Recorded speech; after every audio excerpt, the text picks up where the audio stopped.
नमस्कार मित्रों।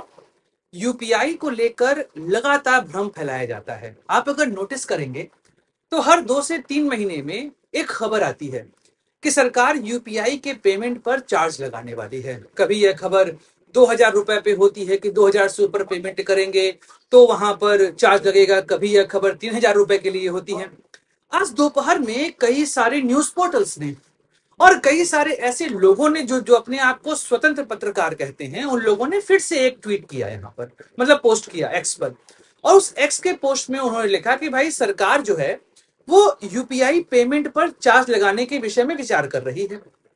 कई सारे, मैं सबके यहाँ पे इमेजेस लगा रहा हूँ। जिन जिन लोगों ने यह बात कही थी उनके इमेजेस यहाँ पे आप देखिए, उनकी पोस्ट में यहाँ लगा रहा हूँ। उसके बाद जब फिनांस मिनिस्ट्री ने इसका खंडन कर दिया तो हर किसी ने कहा कि नहीं नहीं नहीं, ऐसा कुछ नहीं हो रहा है। और फिर यह बात आने लगी कि मीडिया हाउसेस खबरें चलाते हैं इसलिए हमको लिखना पड़ता है। तो भाई अगर आप यह बात लिख रहे हैं तो बाद में आपको माफी मांगनी चाहिए ना कि आपने किस आधार पर यह पोस्ट की। आपको वह आधार पोस्ट करना चाहिए कि भाई इस आधार पर मैंने यह बातें लिखी हैं। और अगर मान लीजिए वह बात फेक साबित हो जाती है तो आप स्वीकार करें ना कि हमसे गलती हुई है। नहीं, तब आप दूसरे को गलती देंगे यहां पर कि उनकी वजह से मैंने ये चीज लिखी है।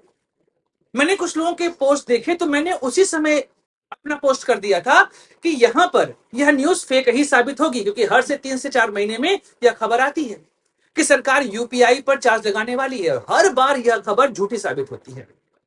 कारण क्या है इसके पीछे? कारण आपको समझना पड़ेगा। आपको ये पता है कि जिस समय से यूपीआई लॉन्च हुआ है 2016 में, जब नोटबंदी लागू हुई थी, उसके बाद यूपीआई पेमेंट की शुरुआत हुई। और यूपीआई पेमेंट ने भारत के हर एक व्यक्ति को वह अधिकार दिया कि वह आराम से पेमेंट कर सकता है। एक तरीके से कैश ट्रांजैक्शन यहां पर खत्म हो गया।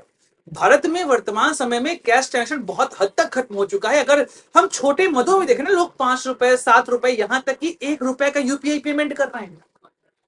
एक दौर पे चिदम्बरम जी का बयान मुझे याद है कि भारत में सब लोगों तक खाते पहुंचा पाना आसान नहीं है। यह संभव नहीं है कि रोड साइड बैठा व्यक्ति जो है वो अपने खाते में पैसा ले। यह चिदम्बरम जी का बयान लोकसभा में दिया हुआ है।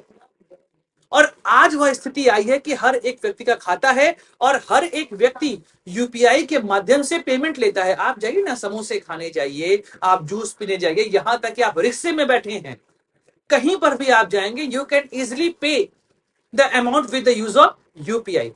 तो यूपीआई जिस समय यहां पर जिस तरीके से भारतीय अर्थव्यवस्था का मुख्य भाग बना हुआ है, ऐसे में समस्याएं तो हैं।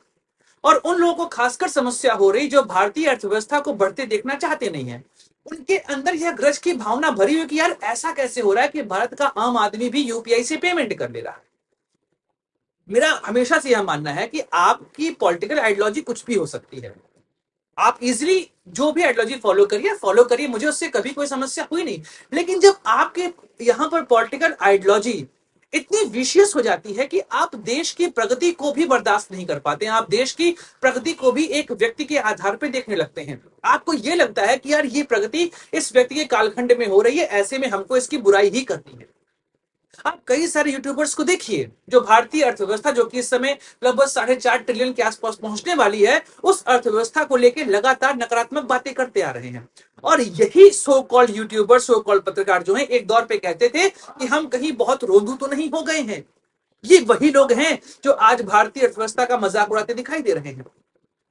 जिस समय इस देश में यूपीए की सरकार हुआ करती थी, उस समय यही लोग कहा करते थे कि हम देखिए कितनी बड़ी इकोनॉमी बन रहे हैं। उस समय पर कैपिटा याद नहीं आता था, उस समय या जीडीपी के फॉर्म में बात करते थे। आज नहीं, जीडीपी बढ़ी नहीं, हम पर कैपिटा बात करेंगे। बिल्कुल पर कैपिटा पे बात होनी चाहिए, क्योंकि पर कैपिटा यहां पर बढ़ाए बिना आप देश की प्रगति हर तबके के साथ नहीं कर सकते हैं। अगर आपको हर तबके को आगे बढ़ाना है तो आपको पर कैपिटा पर ही बात करनी पड़ेगी। लेकिन हम यह भी खारिज नहीं कर सकते हैं कि जीडीपी के फॉर्म में देश की अर्थव्यवस्था आगे बढ़ती जा रही है। मैन्युफैक्चरिंग सेक्टर में हम लगातार अच्छे यहां पर कार्य करते जा रहे हैं। तो बात यह है कि सेलेक्टिव आलोचना नहीं होनी चाहिए, आलोचना भी तर्कसंगत होनी चाहिए जिससे कि फायदा हो। हम तभी आलोचना करें जब हम उसका सोल्यूशन दे सके कि हाँ हम आलोचना कर रहे हैं और इसकी जगह पर यह काम होना चाहिए जिससे हम और तेजी से आगे बढ़ेंगे। लेकिन यहां पर जो आलोचना होती है वह आलोचना केवल देश के बढ़ते कदम को यहां पर पीछे खींचने की बात होती है। तो यूपीआई को लेकर लगातार यह भ्रम इसलिए फैलाया जाता है कि भाई यूपीआई पेमेंट कैसे भी डिस्करेज हो जाए, और अगर यह डिस्करेज होगा तो लोग कैश पर आएंगे। और अगर यूपीआई सिस्टम फेल हो जाएगा तो यह एक तरीके से नरेंद्र मोदी सरकार के ऊपर हमारे पास एक मौका मिलेगा, यहाँ पर उस सरकार को घेर सकते हैं। तो एक तरीके से केवल अपनी विशियस पॉलिटिकल एजेंडा को यहां पर सिद्ध करने के लिए यह सारे काम किए जाते हैं। तो जनता को वैसे यह बात पता है कि यहां पर इन लोगों, ये जो सो कॉल्ड अपने आप को यूट्यूबर्स या सो कॉल्ड इन्फ्लुएंसर्स कहते हैं, इनकी बातों का बहुत असर नहीं होता। वरना कुछ तो ऐसे यूट्यूबर्स भी रहे हैं जो ये कहते पाए गए थे कि हम लोग 4 करोड़ लोग हैं, अगर हम लोग यहाँ पर बातें बोलना चालू करेंगे तो हम सत्ता बदल सकते हैं। ऐसे भी यूट्यूबर्स रहे इस देश में जो ये सारी बातें बोलते दिखाई दी, और क्या हश्र हुआ है उनका आप जानते ही हैं। तो बात स्पष्ट है कि यूपीआई सिस्टम के बहाने यहां पर मोदी सरकार को घेरने की कवायद दिखाई देती है, क्योंकि यहां पर प्रधानमंत्री मोदी के साथ इनकी दिक्कतें तो हैं। अगर वह सरकार गलत करे तो वहां पर आलोचना करिए, और सकारात्मक आलोचना होनी चाहिए जिससे कि देश की प्रगति हो सके। तो यूपीआई सिस्टम पर फिलहाल कोई भी ऐसा चार्जेस यहाँ लग नहीं रहा है, आप परेशान मत होइए, बेधड़क यहाँ पर पेमेंट करिए। दोस्तों वीडियो समाप्त करते हैं, मिलेंगे अगले वीडियो में, चर्चा करेंगे किसी और मुद्दे की। अपने दोस्त सुधांशु को दीजिए इजाजत। Like share subscribe the channel. जय हिंद, वंदे मातरम, भारत माता की जय। दोस्तों, दस स्वदेश एक मंच है जहां पर हम निष्पक्ष पॉलिटिकल एनालिसिस करते हैं। अगर आपको हमारा पॉलिटिकल एनालिसिस पसंद आता है तो आप यूपीआई के माध्यम से हमारी मदद भी कर सकते हैं। बाकी हमारे चैनल को सब्सक्राइब करिए, वीडियो को लाइक करिए और वीडियो को शेयर जरूर करिए।